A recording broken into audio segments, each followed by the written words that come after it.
Hi guys, welcome in this channel. This reading is for water signs, energy of water signs around this year.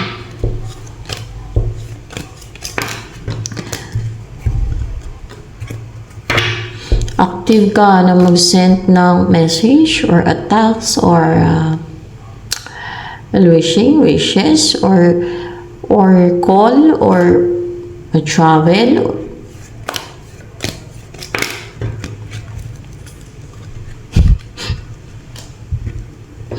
Na active ka na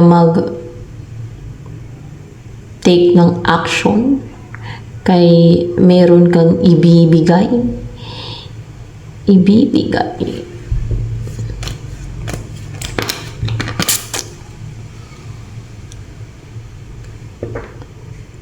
Your wish, kung ano yung gusto mong ibigay.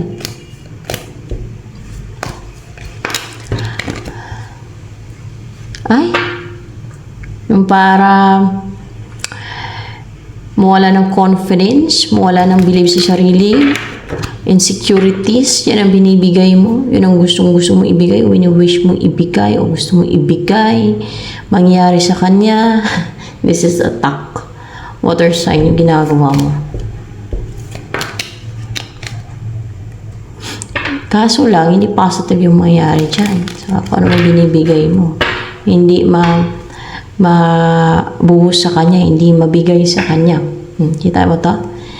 In reverse yung the star.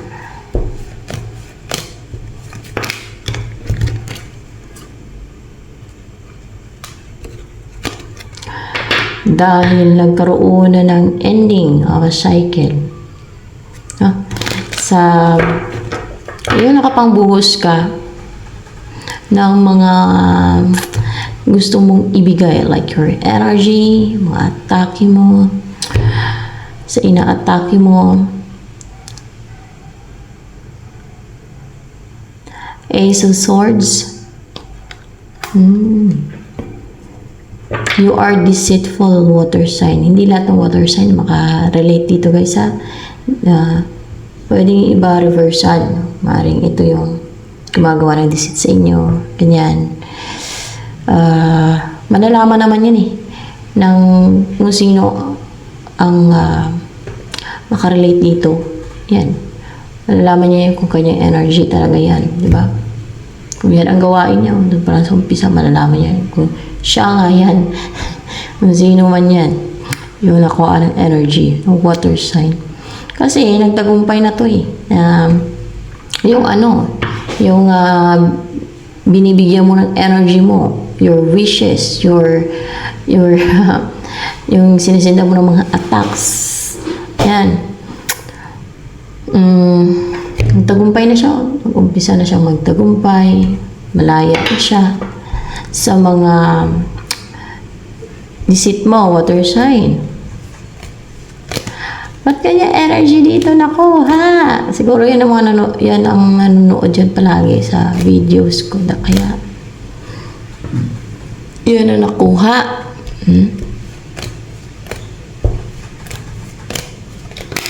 Ang gusto mo water sign kung bakit sige ka pang send ng attacks. Three of Pentacles. Yung mamatayan. Kasi death, yung magtagumpay ang binuo mong plano. Or kung meron kang collaborate, binuo mong plano o yung sinet up mo, yung goal mo, yung binild mo na plano, that's your plan, ang patayin siya.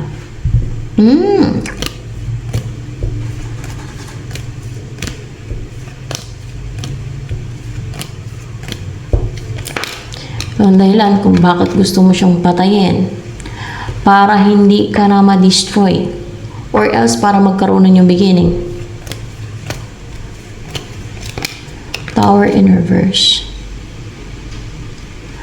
Para manahimik na siya. Para o kaya ikaw tong mamuhay na ng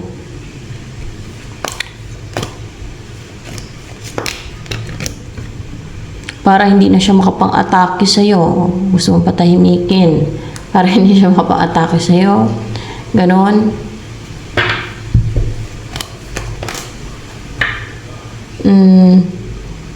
Para hindi na siya makapag-take ng action, hindi na siya makapang-atake sa'yo. Inatake ka ba?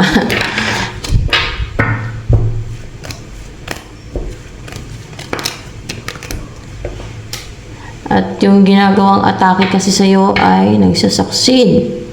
O matagumpay. Ano kaya atake sa'yo?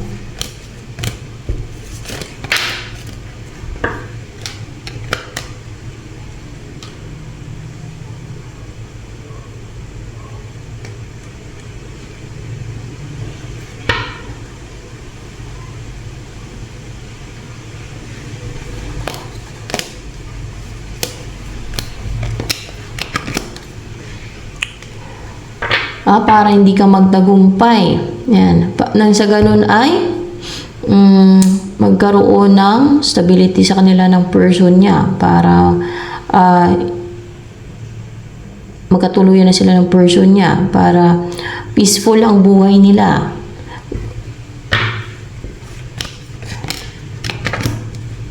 Para hindi ka na makagawa ng mga deceit. Yan. Yung may ginagawa kayo na parang immature ka na ng atake ka eh. Yan, kaya ina-atake ka niya. Ganon daw. Atake yan.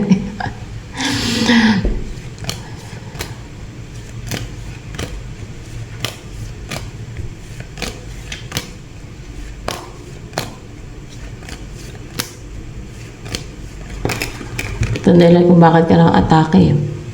Para makarecover ka na sa pang-ghosting, yung from the left out in the cold. Siguro third party itong ina-atake mo. Para magkaroon na ng committed relationship sa inyo ng person mo. Maaaring third party itong nakakalaban mo eh.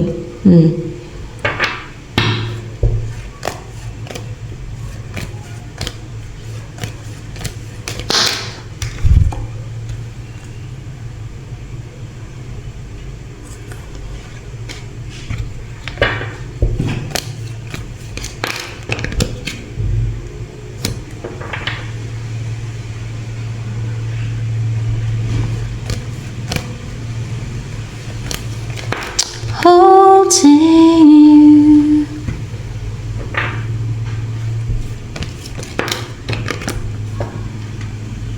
Oh. Actually, magiging attractive. Makapag-set ka ng boundary. Makapag-set ka ng boundary. Yan o.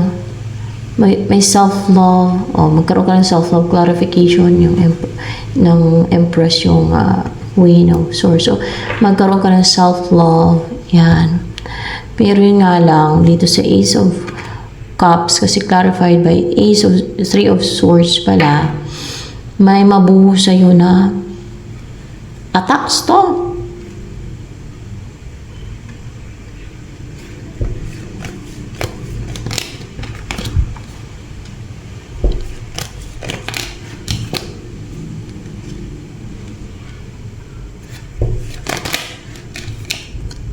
Diba? Attacks yun yun.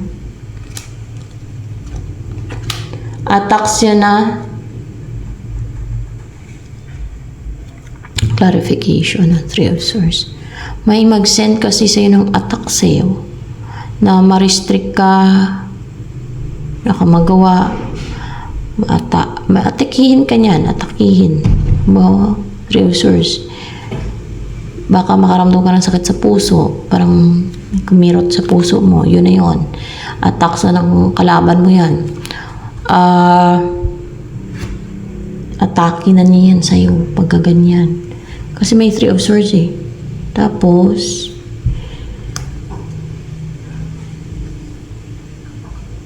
mukhang galit siya sa'yo eh. Parang may puot siya sa'yo. Tingnan niyo, parang galit na galit talaga dito, no?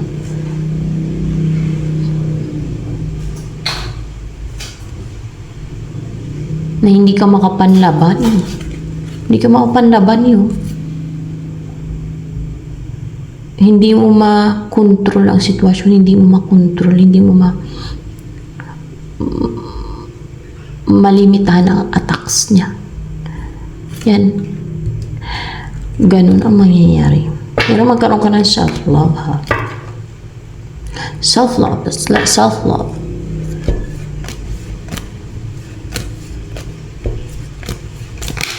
Tingnan natin yung mag-approach sa'yo. Ito, marami mag-approach naman sa'yo, no, na person. Si Seven of Pentacles. Nag-antay lang yan. Seven of Pentacles. Hindi guarded, hindi nagtataas ng wall.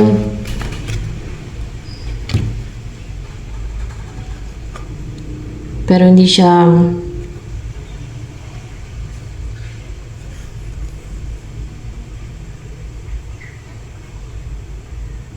sumusunod sa mga rules, or hindi siya sumusunod sa pwedeng rules ng simbahan, any rules, or mga paniniwala, or mga pwedeng yung inuutos sa isipan ba, di ba may mga ganon, like enchantments, inuutosan yung isip ng tao, mga ganon, deceit ba,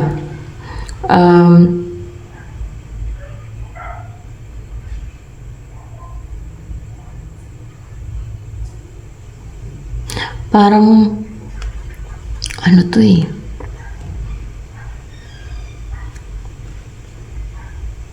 may insecurities, or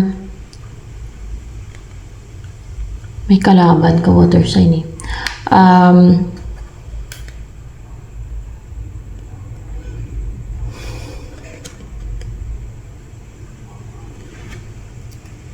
Ito na nga yun. Diba energy mo to kanina? Ay, energy to ng, hindi pala to. Ano to eh, sa person to na na yung mag-approach sa'yo, na nag-aantay lang. Parang hindi siya ganun ka-confident, no? Or maaaring may insecurities, hindi siya ganun ka-positive, or tingin sa sarili siguro, hindi siya ganun ka-attractive, parang kulang sa kumpiyansa sa sarili, baka may mga pinagdaanan, kaya ganun.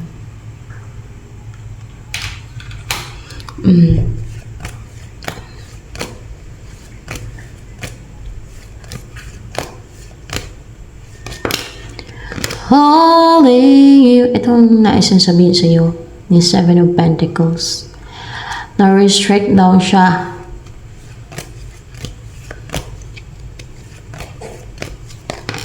And then,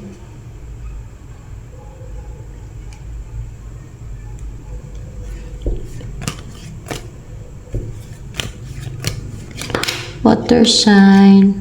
Tagal kasi hindi ko nakuhaan yung water sign.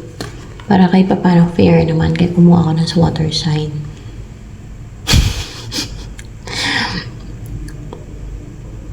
Pero, confident daw siya, and, alam mo yung,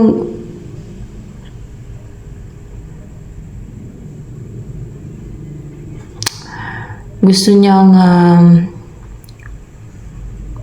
i-approach ka. Gusto niya talagang, magpakita sa iyo, ganun. Gusto niyang makasama ka. Gusto niyang yung parang Leo na naging mailap na maging maamo na, ganun. Confident na siya na i-approach ka, nalalapit sa iyo, maging maamo sa iyo, strength, clarified by the strength. So, yan. Kaya so doon, naka-restrict daw siya. Baka magawa niya naman yan. Yung ma-approach ka.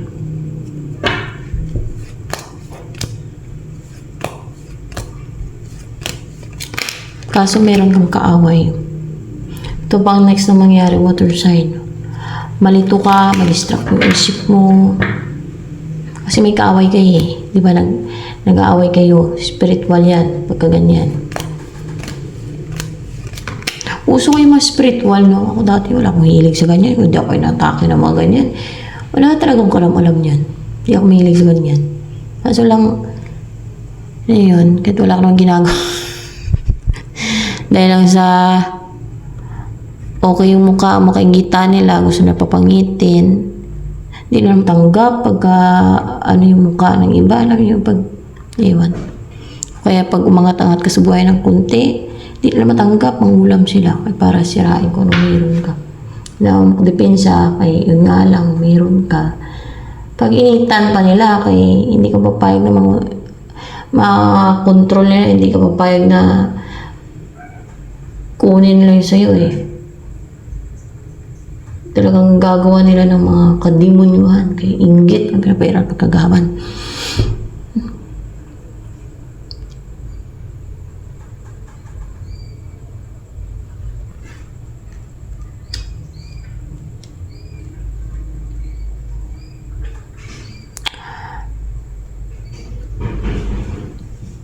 So, sa napatunayan ko dito sa mundo, kasi siguro pinadala din ako ng God dito para ma-experience kung gaano ka-evil talaga yung maraming tao. Na daming taong evil. Kung gaano ka-evil ang meron mabubuti, pero daming evil. Kung kaya pala, kung gaano sila bakit evil, greediness, tingnan nyo. Makita lang nila na umaangat yung iba, kukulamin nila. Kunwari, hindi ka papayag na kunin nila yung sayo, nakawin nila yung sayo, magalit ka, kaya nakawin nila yung sayo. Gagawa sila ng ibang kaya destroy nila kung anong meron ka. Kaya sirain nila yung kabuhayan mo, or mainggit sila sa mukha mo, sirain nila yung mukha mo, diba? Yun ang mga evil.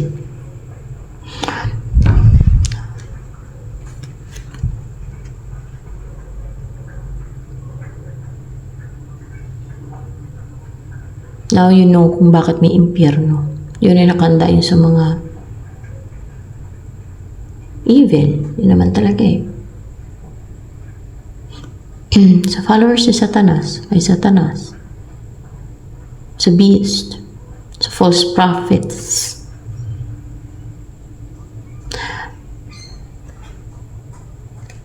Iiwas ka. Dahil hindi mo kaya. Holding you. At active na mag-take ng action itong mag-take ng risk or napaka-brave and courageous na Itong sa malayo. Ay, sa malayo yung kaaway mo at water sign eh. May distance sa inyo.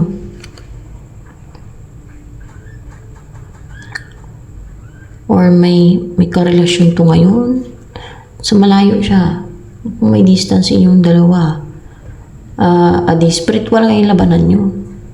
Ano naman Syntax attacks. So, yun hanggang dito na lamang for water sign, guys.